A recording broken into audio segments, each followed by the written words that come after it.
Good morning dear students. आज हम forest society and colonialism का सेकंड पार्ट पढ़ेंगे, रिबेलियन इन द फॉरेस्ट, जंगल में विद्रोह। तो इंडिया के कई पार्ट्स में और संसार के वर्ल्ड के डिफरेंट प्लेसेस में फॉरेस्ट कम्युनिटीज़ ने विद्रोह किया अगेंस्ट द चेंजेस। जो है कॉलोनियल पावर ने जो चेंज लाए थे, उन चेंज के खिलाफ इंडिया में और वर्ल्ड के डिफरेंट पार्ट्स में विद्रोह किया, रिवोल्ट किया।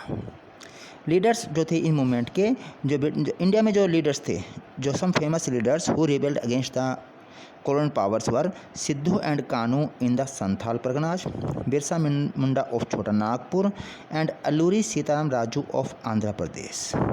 इनको आज भी जो है फोक सॉन्ग्स और स्टोरीज में याद किया जाता है। अब हम पढ़ेंगे बस्तर के 1910 के रिवोल्ट के बारे में। Topic deals with the Bastar rebellion of 1910। तो टॉपिक है द पीपल ऑफ बस्तर के लोगों के बारे में। तो सबसे पहले पढ़ते हैं बस्तर की लोकेशन के बारे में जानते हैं। बस्तर जो है साउथर्न मोस्ट पार्ट है छत्तीसगढ़ का, और इसके जो बॉर्डर टच करते हैं आंध्र प्रदेश, उड़ीसा एंड महाराष्ट्र को। रिवर इंद्रावती जो है winds across Bastar east to west. तो इंद्रावती जो नदी बस्तर में बहती है। नंबर ऑफ डिफरेंट कम्युनिटीज़, तो कई कम्युनिटीज़ रहती हैं यहाँ पर बस्तर में, जैसे कि मारिया एंड मुरिया गॉन्ड्स, धुरवाज एंड हलबाज। ये डिफरेंट लैंग्वेज बोलते हैं, लेकिन इनके कॉमन कस्टम्स एंड बिलीफ हैं। जो है people of Bastar believe that each village was given its land by the earth and return they to look after the earth by making some offerings at each agriculture festival. तो वे मानते हैं कि हर गांव को ज़मीन दी गई है धरती माता के द्वारा, और इसके बदले वे धरती की देखभाल करते हैं। किस प्रकार से? वे कुछ भेंट करते हैं, हर एग्रीकल्चरल फेस्टिवल पर धरती माता को कुछ भेंट करते हैं। अर्थ के अतिथि को रिस्पेक्ट करते हैं, spirits of the river, the forest and the mountain. अगला हमारा है जो है नेक्स्ट जो हमारा जो है the fears of the people. तो अगला टॉपिक हमारा बस्तर रिवोल्ट या the fears of the people. तो बस्तर रिवोल्ट के बारे में पढ़ेंगे इसमें।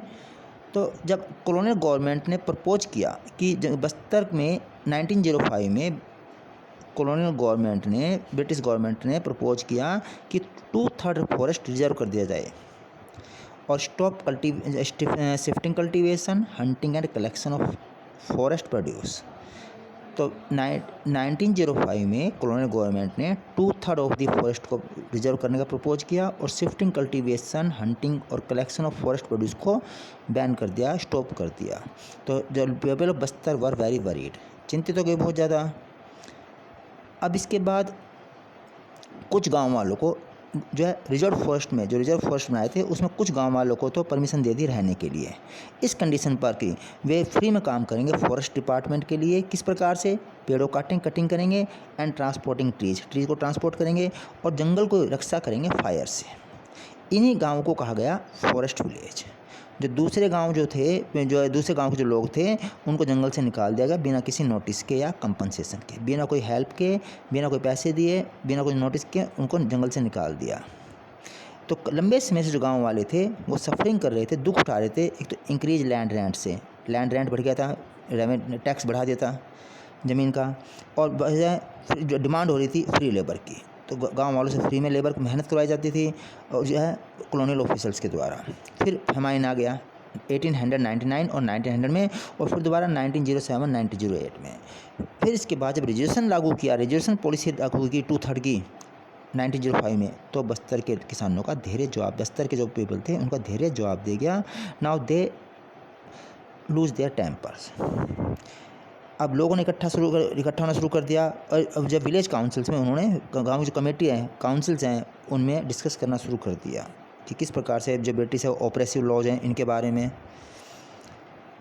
इसके बाद द इनिशिएटिव वास्ट, तो ये विद्रोह जो था, रिवोल्ट था, इसकी पहल करी किसने करी? The Dhurwas of the Kanger forest जो थे, जहाँ पर सबसे पहले रिजर्वेशन लागू किया था, वहाँ की जो धुरवाज थी, कम्युनिटीज़ थी, उसने सबसे पहले कांगेर फॉरेस्ट की धुरवाज कम्युनिटीज़ ने इनिशिएटिव करी ब्रिटिश रिवोल्ट, बस्तर रिवोल्ट की। ऐसे लोग मानते हैं कि although there was no single leader, हालांकि कोई लीडर नहीं था इस जो है कांगेर फॉरेस्ट के जो है ध्रुवाज के रिवोल्ट का। लेकिन कई लोग जो है बात करते हैं गुंडाधुर के बारे में, जो कि नाथनर विलेज का था, वो इम्पोर्टेंट फिगर था इस मूवमेंट के अंदर। तो 1910 में mango boughs, A lump of earth, मिट्टी का टुकड़ा, चिल्लीज, मिर्च एंड एरोज और तीर को बिगेन सर्कुलेटिंग बिटवीन विलेजेज। तो हिंट दिया, इंडिकेशन था ये कि रिवोल्ट के लिए तैयार होना, मैसेज दिया गया था, मैसेज स्प्रेड किया गया। These were actually message inviting villagers to rebel against the British. तो ब्रिटिश के खिलाफ रिवोल्ट करने के लिए मैसेज के रूप में चिल्लीज वगैरह, मिर्च वगैरह, एरोज वगैरह सर्कुलेट करना शुरू कर दिया गाँव के लोगों ने। हर गांव ने contribute something to the rebellion expenses. हर गांव ने कुछ ना कुछ कंट्रीब्यूशन दिया जो विद्रोह के खर्चे को लेकर। बाजार से लूट लिए गए, हाउस जो थे अंग्रेजों के, जो ऑफिशियल्स थे उनके हाउस जो है, ऑफिशियल्स और ट्रेडर्स, व्यापारियों और अधिकारियों के घर जो है, स्कूल्स और पुलिस स्टेशंस पर बर्न एंड ड्रॉप्ड, उनको आग लगा दी गई और लूट लिया गया। एंड ग्रेन रीडिस्ट्रीब्यूटेड, और गाँव जो अनाज था, ग्रेन था, उसको दोबारा डिस्ट्रीब्यूट कर दिया गाँव के बीच में। जो ये जिन पर अटैक किया गया, चाहे पुलिस स्टेशन हो, चाहे वो जो है पुलिस स्टेशन हो, स्कूल्स हों या ऑफिसर्स के ऑफिस हों, ये सारे जो थे ब्रिटिश इंस्टीट्यूशन जो के सिंबल थे। तो उन्हीं जगह अटैक किया जहाँ पर कि ब्रिटिश इंस्टीट्यूशन सेटअप थे। अब जब ब्रिटिश ने जल्दी ट्रूप्स भेज दी इस रिबेलियन को दबाने के लिए, आदिवासी लीडर्स ने बातचीत करने की कोशिश करी, लेकिन ब्रिटिश ने जो है सेना ने जो है ट्रूप जो है उनके कैंप को घेर लिया, उन पर जो है गोली बरसाई। एक ये बहुत बड़ी जीत हुई जब रिबल्स के लिए, विद्रोहियों के लिए, कि जो रिजर्वेशन का काम था वो टेम्पररी सस्पेंड कर दिया गया, रोक दिया गया। और जो एरिया रिजर्व करना था वो जो 1910 में जो रिजर्व करना था एरिया, टू रफली half of that plan before 1910। तो 1910 से पहले जो जितना रिजर्व एरिया करना था उसका हाफ अब डिसाइड किया गया, रिजर्व कर दिया जाएगा। अब अगले टॉपिक पढ़ेंगे हम जावा के बारे में।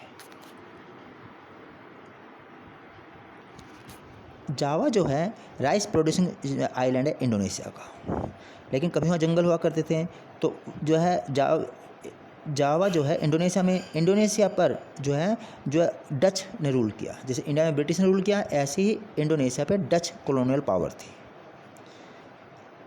अब जो है इंडिया में और इंडोनेशिया में दोनों में ही काफ़ी सिमिलरिटीज़ हैं डच और ब्रिटिश कॉलोनियल पावर की। किस प्रकार से वहाँ पे भी फॉरेस्ट लॉ बनाए गए जैसे इंडिया में बनाए गए थे। जावा में जो है डच ने स्टार्ट करी फॉरेस्ट मैनेजमेंट। वे किस लिए चाहते थे फॉरेस्ट, किस लिए चाहते थे डच किस लिए चाहते थे, टिम्बर के लिए, जहाज़ बनाने के लिए, शिप बनाने के लिए डच लोगों को जो है हार्डवुड की ज़रूरत थी, टिम्बर की ज़रूरत थी, और वो टिम्बर उन्होंने जावा से प्राप्त किया। अब इसके बाद नेक्स्ट है the wood cutters of Java. तो जावा के जो वुड कटर्स हैं कलंग्स, वो community of skilled forest cutters and shifting cultivators. तो कलंग्स थे जो जावा के, वो कम्युनिटी थी स्किल्ड फॉरेस्ट कटर्स, जंगल काट जो पेड़ काटने के जो एक्सपर्ट थे। वे इतने ज़्यादा वैल्यूबल थे कि इन 1755 में जब माताराम किंगडम जो जावा का दो हिस्सों में स्प्लिट हो गया, जब माताराम किंगडम स्प्लिट हो गया तो 6000 कलंग्स जो थे families were equally divided between the two kingdoms. तो माताराम किंगडम जब दो हिस्सों में स्प्लिट हुआ तो 6000 जो कलंग फैमिलीज थी वो दोनों में बराबर हिस्सों में डिवाइड हो गई। तो they were expert in cutting teak forest and build palace. तो एक्सपर्ट थे टीक फॉरेस्ट काटने में और जो है महल बनाने में। जब डच ने began to gain control over the forest, जब डच ने कंट्रोल करना शुरू किया 18th सेंचुरी में फॉरेस्ट को, उन्होंने कलंग्स को जो है फोर्स किया, कोशिश करी उन्होंने कि कलंग्स उनके अंडर में काम करें। तो 1770 में कलंग्स रजिस्टेड, कलंग्स ने अपोज किया, उन्होंने डच के एक फोर्ट है जोवाना में, उस पर अटैक कर दिया, लेकिन उनके रिवोल्ट को दबा दिया गया। अब डच की साइंटिफिक फॉरेस्ट्री क्या थी ये न्यू वुड कुड, और इसमें क्या था the Dutch enacted forest laws in Java. तो जावा में डच जो थे उन्होंने नए फॉरेस्ट लॉ बनाए जो रेस्ट्रिक्टेड कर दिया विलेजर्स एसेस टू फॉरेस्ट। तो जंगल में रोक लगा दी गांव वालों के आने की। अब नेक्स्ट हमारा है villagers were punished for grazing cattle in young stands. तो विलेजर्स को पनिश किया जाता था यदि वे अपन पशु को चराएंगे जो है cattle in young stands transporting would without A permit, कि जो छोटे पौधे हैं वे कुचले जाने का डर था। तो यदि जंगल में जो है जंगल में यदि जावा के किसान जो गांव के लोग हैं उन्होंने यदि अपने पशु चराए तो उनको पनिशमेंट दिया जाएगा। Transporting would without A permit, यदि उन्होंने पेड़ काट के ले गए बिना परमिशन के। और travelling on forest roads with horse cattle carts और कैटल, या जंगल के सड़कों जंगल के रोड्स पर हॉर्स कार्ट्स या कैटल के द्वारा ट्रैवलिंग करी तो उनको पनिश किया जाएगा। तो एज इन इंडिया, भारत की तरह ही the need to manage forest for ship building and railways led to, तो जिस प्रकार भारत में था ऐसे ही जावा में जरूरत थी डच को जो है लकड़ी की, किस लिए, शिप बिल्डिंग के लिए और रेलवेज के लिए। Need to be introduction of a forest service, तो वहाँ पर भी फॉरेस्ट सर्विस जैसे 1864 में इंडिया में इंडियन फॉरेस्ट सर्विस जो है इनेक्ट हुई थी, ठीक इसी प्रकार से जावा में भी फॉरेस्ट सर्विस जो है लागू की गई ताकि रेलवे और शिप बिल्डिंग के लिए। इसके बाद नेक्स्ट हमारा आता है the Dutch first impose rants on land being cultivated in the forest. जो डच जो थे पहले रेंट लगाए उन्होंने ज़मीन पर जो कि खेती की जा रही थी फॉरेस्ट में, and then exempted some villagers from these rents. तो सबसे पहले डच ने क्या करा, जो ज़मीन थी गाँव में खेतों में जो ज़मीन थी जंगलों में विलेजेस की, उस पर रेंट लगाना, टैक्स लगाना शुरू कर दिया। फिर कुछ विलेजेस को छूट दे दी, एग्जेम्प्ट कर दिया टैक्स देने से। इस कंडीशन पे कि वे क्या करेंगे, work collectively to provide free labour and buffaloes for cutting and transporting timber. एक शर्त पे कुछ गाँव वालों को छूट दे दी, रेंट को वे रेंट पे नहीं करेंगे, एक शर्त पर क्या, अगर जो वे फ्री लेबर करेंगे और बफेलोज को प्रोवाइड करेंगे कटिंग के लिए और ट्रांसपोर्टिंग के लिए टिम्बर को। तो इस सिस्टम को जो है कहते हैं ब्लैंडोगेस्टियन सिस्टम। अच्छा, इसके बाद जिस प्रकार से इंडिया में बुंडाधुर था, इसी प्रकार से सामी जो था उसने विद्रोह किया, रिवोल्ट किया जावा में। Around 1890 Surontiko Samin of Randu Blatung village, a teak forest village, began questioning state ownership of the forest. तो सुरोनटिको सामीन ने क्वेश्चन पुट करना शुरू कर दिया कि फॉरेस्ट का सरकार का किस प्रकार से फॉरेस्ट पर कंट्रोल हो सकता है, यानी he raised doubts over state control over the forest.